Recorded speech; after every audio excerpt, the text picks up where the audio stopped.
Bersama saya Wisnu Nugroho, inilah Beginu. Bukan begini, bukan begitu. Halo pendengar setia Beginu, selamat datang di episode terbaru persembahan Kompas.com dan Medio Podcast Network. Di episode ini kita akan mendengarkan kisah asmara antara kota dan sastra yang terjalin di Jakarta International Literary Festival 2022. Tapi sebelum mendengarkan sesi episode kali ini, jangan lupa follow dan beri rating terbaikmu untuk podcast Beginu di Spotify. Serta nyalakan notifikasinya ya, supaya kamu bisa terinfo setiap ada episode terbaru. Follow juga Instagram dan TikTok kami di @medio_by_kg_media. Setelah 2 tahun lamanya, akhirnya kisah cinta antara kota dan sastra bisa terjalin kembali melalui JILF 2022. Perpaduan antara kompleksitas kota dan sastra yang terjalin dari interaksi antara manusia di dalamnya akan tergambarkan melalui festival ini. Bersama Wisnu Nugroho, kita akan mendalami hubungan asmara yang dibangun antara kota dan sastra. Penasaran dengan ceritanya? Yuk langsung saja kita dengarkan lebih lanjut. Ingin belajar soal isu kesehatan mental? Sering merasa sendirian dan sulit dimengerti lingkungan sekitar soal perasaan kamu? Tenang, kamu nggak sendiri kok. Dengerin podcast Anyaman Jiwa yang ngebahas seputar kesehatan mental dari lingkup pekerjaan, percintaan, hingga sosial. Persembahan Medio by KG Media dan Sonora FM di Spotify.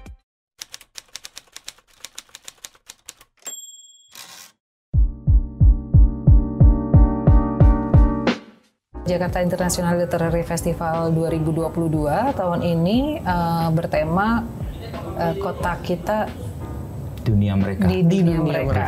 Kota kita di dunia mereka. Dan kenapa kok kita mengambil tema tersebut? Karena kami melihat tahun ini tuh paling tidak ada 2 momentum penting yang kita perlu perhatikan. Yang pertama adalah tim Taman Ismail Marzuki sebagai pusat kesenian Jakarta ini selesai direvitalisasi dan masyarakat tiba-tiba merasakan sebuah tempat pusat kesenian yang tadinya tuh kayak ya udah kita lewat-lewat aja gitu, tiba-tiba ada yang baru dan ada yang membuat seperti kehidupan kesenian tuh bergairah lagi gitu. Jadi kita menyadari adanya pusat kesenian ini dan kita tahu bahwa ini adalah satu tempat yang bisa menumbuhkan produksi-produksi seni yang baru gitu. Itu yang pertama. Yang kedua adalah selesainya pandemi. Mulai tahun ini kan sebetulnya kita udah mulai agak rileks melepas masker, agak rileks ketemu dengan banyak orang gitu. Dan jadi festival sastra ini sebetulnya seperti merayakan kembalinya orang ke dalam kota gitu, berkota lagi, bertemu lagi dengan orang-orang dan kembali merasakan sebagai masyarakat urban gitu. Jadi itu sebabnya kita pikir bagus juga kalau misalnya kita mengambil tema kota dan sastra, karena seperti kita tahu ya memang sastra tuh selalu lahir dari kedekatan kita berhubungan dengan orang-orang, menggunakan sudut pandang orang-orang gitu, dan itu sangat subur terjadi di kota. Khairil Anwar puisinya selalu punya latar kota gitu, dan banyak lainnya. Jadi tahun ini kita ingin kembali menggali keterkaitan antara sastra dan kota dengan alasan-alasan tadi, dan juga sebetulnya dengan alasan ke depan gitu. Kita seperti ingin ada riset kecil gitu. Apakah sastrawan Indonesia memang punya keterikatan atas kota dan masalah-masalahnya, merespon kota dan masalah-masalahnya yang sekarang ini semakin sama antara satu tempat dengan tempat yang lain gitu. Nah, itu yang kepengen kita lihat di dalam festival ini. Yang ketiga, peran dari kurator guys untuk mengisi tema dan merayakan 2 pokok tadi ya. Awalnya sih kita berangkat ngobrolnya dari kata kunci kota dan sastra ya, terus sampai akhirnya kita ketemu judul festival yang sekarang. Jadi dari kota dan sastra itu apa yang pengen kita omongin dari kota.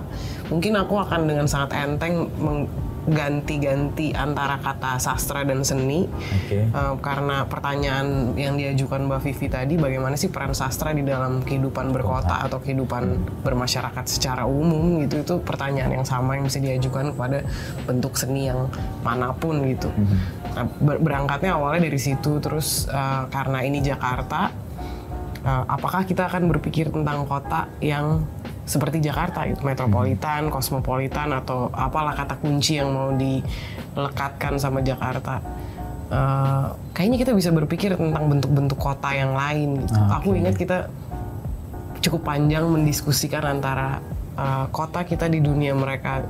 Apakah kita mau menerjemahkan kota itu sebagai city atau town? Karena sebenarnya dalam bahasa Indonesia dia dalam bahasa Inggris dia jadi beda gitu. Sementara kita sangat enteng samain aja, menyamakan itu. Padahal kan orang juga misalnya suka bilang Jogja tuh kota, maksudnya Jogja itu city atau town? Iya, tapi itu kayaknya lebih mending kalau ini kita garden sama park. Kan di sini taman-taman aja, tapi kan park sebenarnya ruang terbuka, orang bisa berinteraksi. Kalau garden ya ditonton. Nanti town dan city ini sesuatu yang juga karena ini festival internasional kan sebenarnya bahasa publikasinya semuanya bahasa Inggris juga jadinya. Walaupun kuratornya penyelenggaranya dari sini, jadi mikirnya kayak dua kaki terus menerus. Ya memang kota banget sih ya mikir dua kaki itu ya, kayak gimana sih tetangganya, tapi pada waktu yang bersamaan mikirin pada skala global misalnya atau pergaulan internasional gitu. Kayaknya keterlibatannya dari situ mulai ngobrolnya ya. Gimana sih kita memaknai kota, terus siapa aja yang bergerak di kota gitu, terus sastra atau seni. Iya, baru kepikir ya beda city dan town ya. Ya kita nyamain aja kan. Jogja itu town atau city? Kalau kata aku sih town ya, bener ya. Tapi nanti ini panjang kan debatnya. Jogja mana nih gitu. Tapi itu ya kepekaan itu, aku rasa maksudnya untuk berpindah-pindah perspektif antara town dan city, atau paling tidak menyadari ada bedanya itu gitu ya. Itu tuh dari orang yang mungkin memang berpindah-pindah gitu, mobilitasnya tinggi gitu, sehingga dia punya lensa yang berganti-ganti, atau memang yang tinggal di kota seperti Jogja, seperti Malang, seperti Madiun gitu, Jatiwangi, iya kan. Tapi kalau misalnya kayak yang di Jakarta belum tentu loh. Iya, karena maksudnya yang sering banget ya, itu juga kelihatan kalau berhubungan sama pemerintah sebenarnya. Asumsinya semua tuh ada di pusat gitu. Kayak dia nggak mikirin jarak kan, kayak kalau kamu bilang harus datang untuk meeting, itu tuh meetingnya setengah jam, tapi perjalananku kalau aku misalnya tinggal di Jatiwangi untuk ke Jakarta tuh bisa untuk meeting itu tuh 6 jam sendiri loh. Kalau pakai public transportation ya maksudnya. Itu udah 6 jam sendiri. Can you think about that? Mikirnya ya lo kan di Jawa Barat, deket lah gitu kan. Jakarta lewat tol. Padahal Tangsel juga sama kan, orang mikirnya Jakarta lah, Jakarta ya. Ajak meeting di Cikini. Iya. Kayak sekarang. PR tuh. Itu naik KRL gitu. Percakapan lucu tentang kota semalam tuh itu. Kalau tinggal di Jakarta kan bangun tidur udah berstrategi. Naik KRL jam berapa kalau ya kan? Iya, benar. Naik. Itu naik. Kenapa orang Jakarta mimpinya nggak pernah indah? Karena sebelum tidur dia udah berstrategi semua. Iya. Itu yang sebenarnya kami ingin tahu dari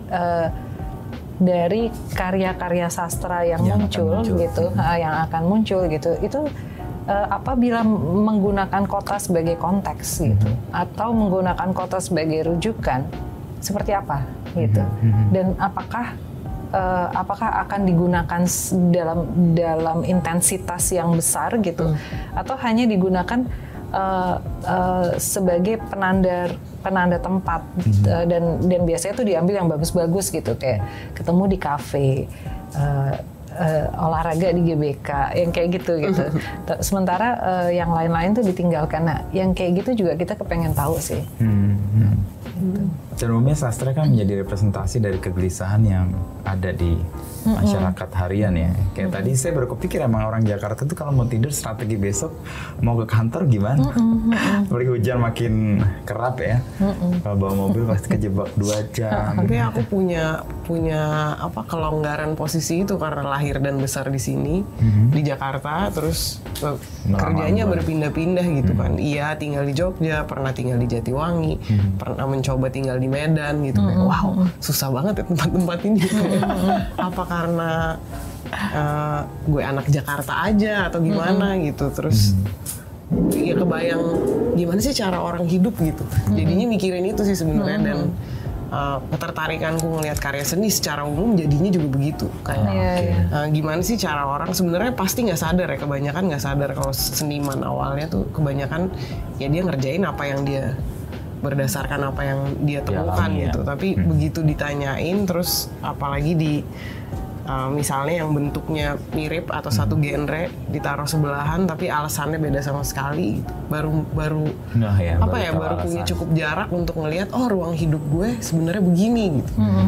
Dari perbandingan itu, bukan perbandingan untuk kompetisi tapi perbandingan untuk tahu peta aja sih, untuk tahu posisi. Itu juga seru banget di antara 8 komunitas yang berpameran di ikut serta di dalam Jakarta International Literary Festival 2022 ini. Karena proposalnya akhirnya kan berdasarkan panggilan terbuka. Kalau nggak salah hampir 40 yang datang submit ya. Yang kirim rencana program gitu. Terus dari kesemuanya tuh kita lihat juga ya bagaimana ruang hidup tuh dinyinyirin, dihujat, atau sebenarnya dinavigasi gitu, dijinakan. Ya, itu menarik banget menurutku untuk melihat cara bergeraknya, metode bergeraknya yang mereka bayangkan sebagai immediate environment, lingkungan sekitar yang paling dekat yang diajak bekerja sama gitu. Terus refleksnya juga sebenarnya hampir nggak ada orang yang bekerja sendiri hari ini gitu. Itu sesuatu yang menarik dari sedemikian banyak proposal yang masuk. Hampir nggak ada yang individual work. Walaupun misalnya ada yang kerjanya menelusuri satu sastrawan gitu, seperti nggak bisa sendiri juga. Nggak. Dan menelusuri satu sastrawan ini ya untuk make sense ruang hidupnya gitu. Untuk Singaraja tuh sebenarnya ternyata begini dari perspektifnya Panji Tisna. Terus gimana sih Singaraja hari ini dimaknai sama orang yang hidup di Singaraja? Apakah perspektifnya Panji Tisna ini menarik diuji sama ruang hidup dia sekarang? Itu menarik banget menurutku. Dari 40 ada 8 yang kemudian terpilih ya. Bisa cerita Grace, dari 8 itu apa aja yang secara umum bisa kita ketahui? Dari 8 itu ada tadi yang sempat udah kesebut Lingkar Studi Sastra dan Pasar yang melakukan penelitian terhadap Panji Tisna dan bikin workshop cerpen gitu di sana sebenarnya workshopnya. Dan setelah masa festival di sini mereka akan bikin pameran arsip di sana. Satu itu. Terus ada dari Jember ada Studio Kelampisan dan disutradari sama Abi ML. Dia bikin pertunjukan judulnya Arsitektur Kebisingan. Kerjanya di Jember, fokusnya di Jalan Jawa sama ya lingkungan di Jalan Jawa itu tokoh utama kalau ada yang bisa diutamakan tuh tukang jaga parkir. Jadi sebenarnya sih pengalaman datang ke festivalnya menurutku datang ke timnya akan menarik karena kita akan mulai dengan itu gitu. Ya bener sih acaranya di Jakarta, tapi pas kita masuk yang kita denger tuh sound dari Jember. Kebisingan yang ada di Jalan Jawa, logatnya orang ngomong juga nanti udah beda gitu. Baru kita ngelihat seluruh presentasi dari 8 komunitas ini. Singaraja, Jember, terus ada Gubua Kopi dari Solok. Mereka bikin lokakarya. Sebenarnya ini lokakarya ke-8, judulnya Daur Subur. Mereka ya dari judulnya kita bisa kebayang ya mikirin tentang keberlangsungan, ruang hidup, terus tentu saja model-model kebijakan hari ini yang sebenarnya mengkotakan semua tempat kan, cara pertanian segala macam. Nah mereka punya kekhawatiran itu, specifically yang ke-8 ini temanya downshifting gitu. Jadi gimana sih memelankan ini gitu. Ya metafor yang dibawa karena sebenarnya workshop segala macam semuanya terjadinya di Solok. Yang dibawa ke sini sebenarnya metafornya pos ronda. Karena itu kan melting waktu dibuang gitu ya. Tapi harus dilakukan kan. Jadi metafor yang dibawa ke sini itu. Terus ada Flobamora dari dusun Flobamora di Flores. Mereka bekerja dengan memaknai kembali beberapa karya sastra yang ngomongin tentang lokasi sepanjang sungai. Bekerja sama kelompok perupa. Jadi kayak memvisualisasikan gitu kali ya. Iya, kita akan memamerkan semua akhirnya. Dari mereka bikin workshop di sana, ada pameran juga di sana. Jadi yang dipamerin di sini sebenarnya hasilnya ya. Kopinya dari apa yang dipamerin di sana gitu. Tapi akan ada di sini termasuk rencana instalasi yang mereka kerjain di sana bakal ada di sini. Jadi workshop based bikin pameran gitu dari karya sastra. Terus ada juga Flores Writers Festival. Jadi ini nggak ada yang Jakarta nih. Tadi namanya Jakarta International Literary Festival, tapi komunitas yang masuk dan dikurasi banyak dari luar Jakarta. Itu mencerminkan apa sebenarnya, Grace? Sebenarnya Jakarta juga isinya dari berapa?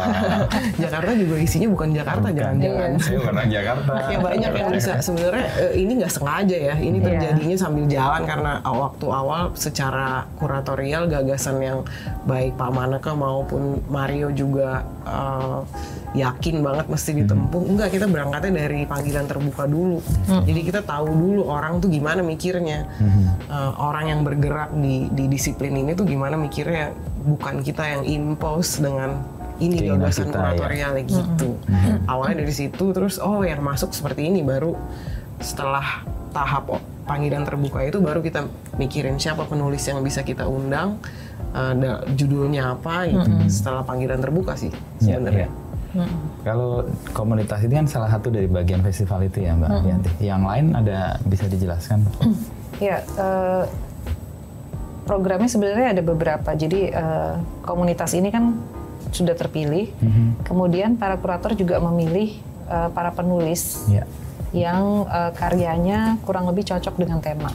Jadi kita sudah memilih penulis luar yang akhirnya kita selenggarakan secara online diskusinya, dan penulis dalam negeri gitu. Lalu selain itu ada juga reading nights. Jadi karya-karya tersebut dibacakan. Terus kemudian ada pertunjukan-pertunjukan, baik pertunjukan musik maupun pertunjukan teater di akhir setiap reading nights gitu. Ada pasar buku, jadi nanti di sepanjang selasar gedung Ali Sadikin itu ada pasar buku. Kita bekerja sama dengan Pacar Merah, dengan Gramedia juga. Kemudian ada juga komunitas-komunitas yang memang punya sejarah panjang, mereka berkegiatan secara independen gitu yang kita undang. Seperti misalnya Pustaka Bergerak. Pustaka Bergerak itu kan mereka dengan gigih menyebarkan buku hingga ke pelosok-pelosok dengan berbagai macam cara dan kendaraan yang tersedia gitu. Jadi nanti mereka akan memamerkan kendaraan tersebut. Ada yang sepeda, ada yang gerobak, bemo, itu akan dibawa ke sini dan membuka perpustakaan di sepanjang selasar. Lalu ada ngopi sore Tempo. Jadi Tempo itu punya kegiatan yang melibatkan, sebetulnya awalnya seperti nyeduh kopi Nusantara, mengenalkan kopi Nusantara, dan dengan itu mereka bikin diskusi gitu. Nah itu dipindahkan ke sini. Lalu ada juga mobil literasi komunitas bambu yang Kobam, yang mereka nanti akan mengadakan tur Raden Saleh. Jadi keliling berjalan kaki, mengunjungi situs-situs yang berkaitan dengan Raden Saleh, sekaligus juga diskusi tentang buku Raden Saleh gitu. Jadi rangkaian yang panjang ya, sebenarnya 5 hari itu ya. Panjang dan beragam banget gitu karena kayak dan semua itu kayak bertambah dengan ininya gitu, dengan organik ya. Gitu. Kayaknya ini seru juga kalau diajak, ini seru juga kalau diajak. Terus akhirnya jadi makin banyak gitu. Apa yang membuat connect itu mudah ya? Karena kan tadi rencana mungkin cuma sekian, lalu yang lain bergabung, lalu yang menghubungkan itu apa ya? Ya mungkin antusiasme yang sama akan festival sastra ya. Okay. Karena sebetulnya festival sastra yang diselenggarakan oleh Jakarta ya, Jakarta sebagai satu kota itu tuh ya cuma Jakarta International Literary Festival ini gitu. Dan dengan fasilitas yang baru ini gitu, skalanya jadi bisa agak besar ya. Untuk dia merayakan satu event di venue yang baru dengan karena selesai pandemi. Betul, dengan judul internasional gitu. Ada perkembangan yang dari pertama dan kedua lalu yang ketiga ini nggak, Mbak? Kalau lihat awalnya ada sejarahnya. Yang jelas temanya beda-beda. Ya, jadi kalau yang pertama itu kan temanya pagar ya, dan rasanya itu sesuai sekali karena sebetulnya Jakarta International Literary Festival ini lahir dilandasi dengan keinginan untuk paling tidak memupus pagar itu. Karena kalau kita bicara sastra dunia, sebetulnya kita cuma bicara sastra yang berbahasa Inggris, berbahasa Spanyol gitu ya, dan berfokus pada sastra di Eropa dan Amerika. Lalu bagaimana dengan belahan dunia selatan? Nah itu yang sebetulnya kurang dibahas. Ya. Betul. Nah Jakarta International Literary Festival justru berfokus ke situ. Kami ingin menciptakan percakapan selatan-selatan yang lebih intens dan untuk mengacak kembali posisi skena sastra dunia atau sastra global. Jadi pagar sebagai festival yang pertama itu adalah tema yang tepat pada saat itu.